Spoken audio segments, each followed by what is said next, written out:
Here with us now, Democratic Senator from North Dakota, the chairman of the Budget Committee, Senator Conrad. Senator, you are a hero of mine in a town that where I have few heroes. And one of the reasons why is because your issue has been the issue that really propelled me to get involved in public service. We had Bob Woodward on yesterday, a very depressing story, but a story that we've all heard behind the scenes. How do we break this impasse between Republicans and Democrats, the president and the House? How do we get a budget deal? You know, I think it's entirely possible after the election. I laid before the Senate Simpson-Bowles, and I said we're not going to vote on it now because I know people aren't ready to vote on it yet. But after the election, maybe colleagues will be prepared, Republicans and Democrats, to move forward. But there's such fear. I mean, your own caucus doesn't want you to put out a budget. Republicans will talk about how long it's been since Democrats in the Senate have put a budget out. I certainly know that's not because of you, but there's extreme pressure for Democrats not to show their hands. Can you believe you would get to a stage in your career in the United States Senate where you weren't even allowed to put out an annual budget? Well, look, let me deal with that issue because I think there's a misunderstanding about whether or not a budget has been passed or not. I would say the other side of the story is last year, instead of a budget resolution, which is what the Republicans are talking about, we passed an actual budget law. And as you know, a resolution is purely a congressional document, never goes to the president for his signature. So last year, we passed the Budget Control Act, an actual law that limits spending for 10 years. No budget I know of has limited spending for 10 years, cut $900 billion from the domestic accounts.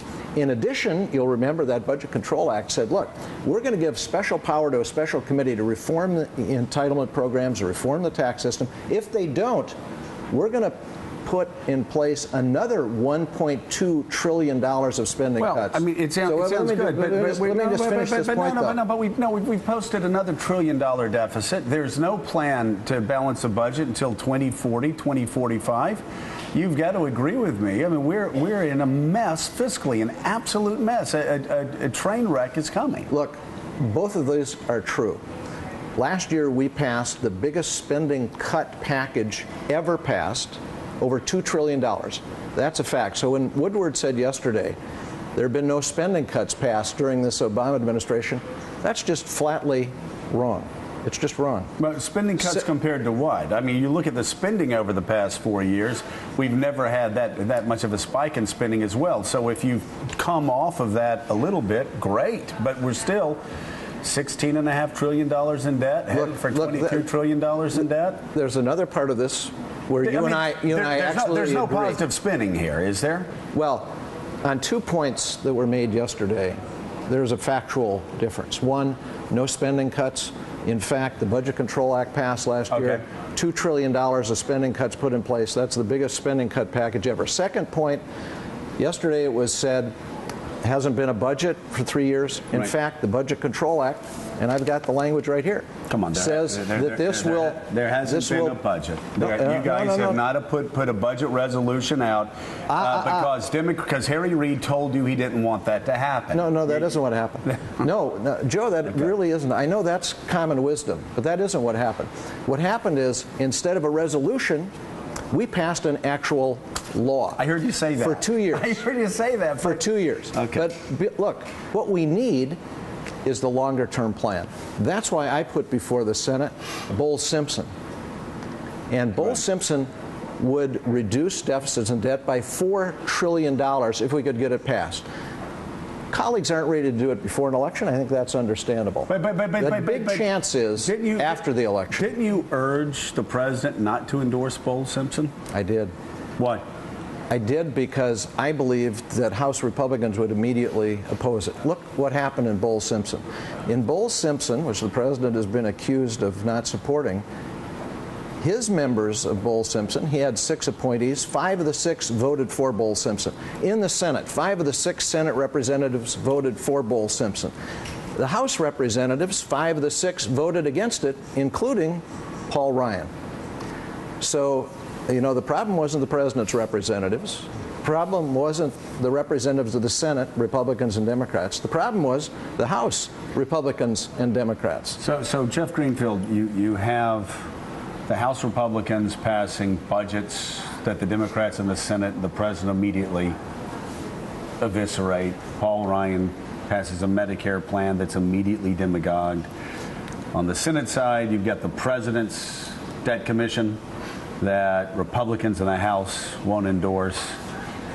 Seems like we're headed towards that fiscal cliff, and we're all going to fall off. I hope we have paracells on. Well, if you remember Dr. Strangelove, they create the doomsday device, which is going to blow up the entire world, because no one could conceivably ever trigger it. But of course, the movie ends with it being triggered.